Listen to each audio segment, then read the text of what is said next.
Luciana falou uma coisa um pouco rápida e eu acho super importante a gente explicar. O que é fanfic?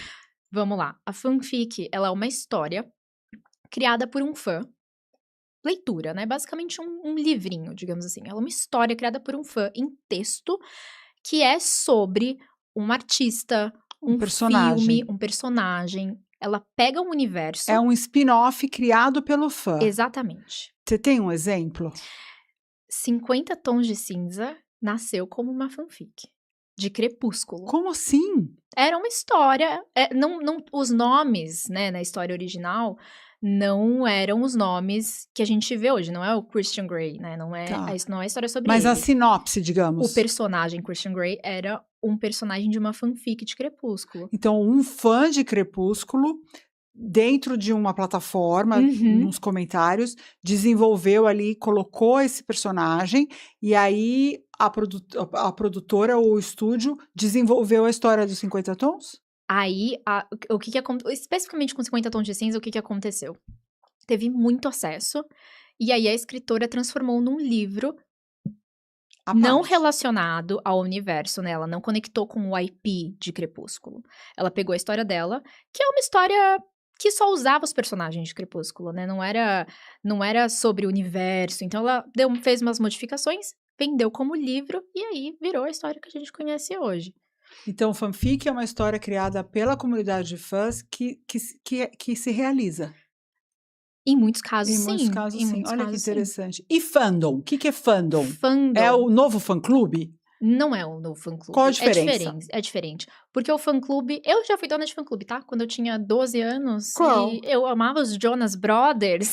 Ah, que legal. Eles estiveram aqui, né? Eles estiveram aqui, eu fui no show, foi maravilhoso.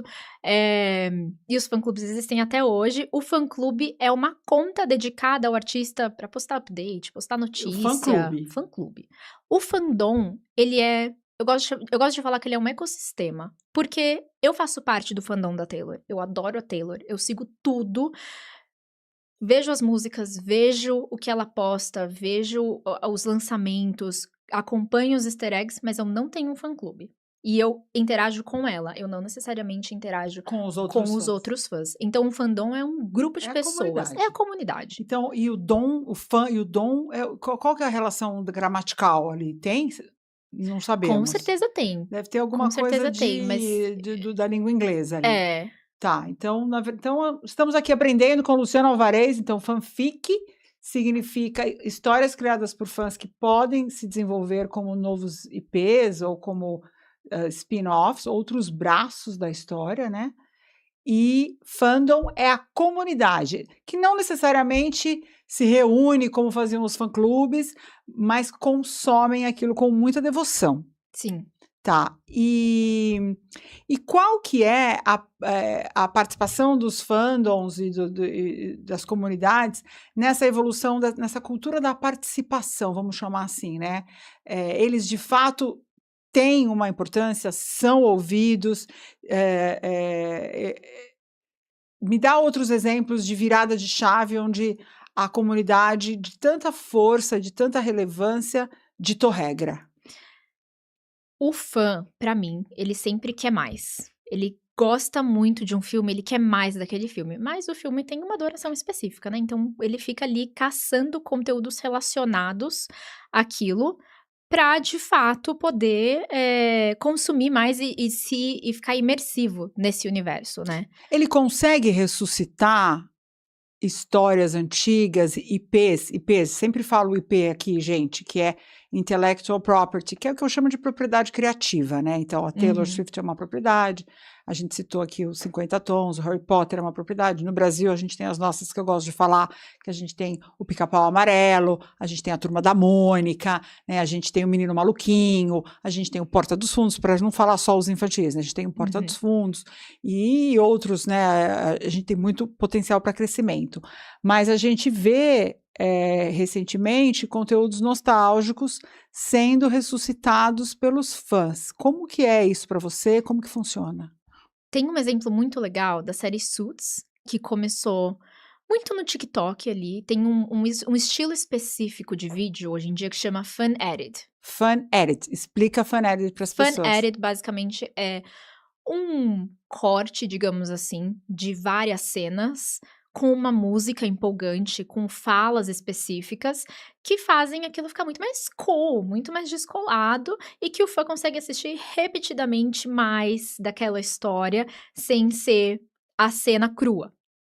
E com Suits, o personagem Harvey Specter, que é aquele advogado que tem uma presença muito forte, tem umas frases muito icônicas, viralizou. Então as pessoas começaram a fazer cortes e aí fan edits dessa maneira, né, com músicas, de maneira totalmente descolada e com mais dinamismo do que na cena seca. Começaram a fazer esse tipo de corte sobre esse personagem e o negócio começou a viralizar. Pessoas que não tinham assistido, né, que são mais jovens do que a série, que não tinham assistido ainda, começaram a assistir de novo, tanto que teve esse retorno todo sobre Suits, e aí foi criado um spin-off, foi criada uma nova temporada da série por conta desse viral que aconteceu. Desse resgate. Desse resgate. De um conteúdo nostálgico, que é um conteúdo dos anos 2000 ali, né? Final dos anos 2000, É, uma 2010. série que já tem mais de 10, que é a anos, série que acho. tem a Meghan Markle, que casou com o príncipe Harry, que não quis...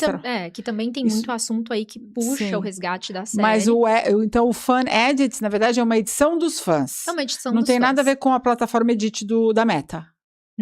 Não, é simplesmente o verbo mesmo de editar. Tá, e pode ser encontrado em todas as plataformas. Pode ser encontrado. Você vê isso no Twitter, no TikTok, independente no de qual você Instagram. usa. Mas essa coisa de resgatar conteúdo nostálgico eu vejo muito forte também, né? Você havia mencionado também os Jogos Vorazes. Os Jogos Vorazes é um exemplo que eu adoro. Porque os Jogos Vorazes é um IP aí que já tem bastante tempo, né? A Jennifer Lawrence, inclusive, tem vários filhos já, eu acho, uns 2. Foi bem antes. Então, são uma série de filmes aí que já tem um bom tempo. Mas, o que acontece? Esse fandom ainda é muito forte. Tem muito amor pelos Jogos Vorazes rolando nas plataformas. E no ano passado, lançaram o novo livro, que é os Jogos Vorazes da história do Haymitch, que é um personagem da série, então é basicamente... Não é um spin-off, mas é uma continuação ali, conta uma nova história. E pro lançamento do livro, os donos dos direitos, eles se apoiaram justamente nesse fan edit, porque eram como as pessoas estavam falando sobre Jogos Vorazes dentro das plataformas. Elas estavam criando esses edits do personagem Haymitch, porque se sabia que a história seria sobre ele, e aí começou, e ele nem é o personagem principal, tá, no primeiro livro, nos primeiros, né, 3, 4, e aí começaram a se criar sobre ele, e aí a partir disso, a partir dos edits, a Lionsgate foi lá e publicou o lançamento do livro enfim, né, virou uma coisa dentro da comunidade que quando o fan edit, um parênteses aqui, o fan edit, ele é muito conhecido por ser uma edição do fã.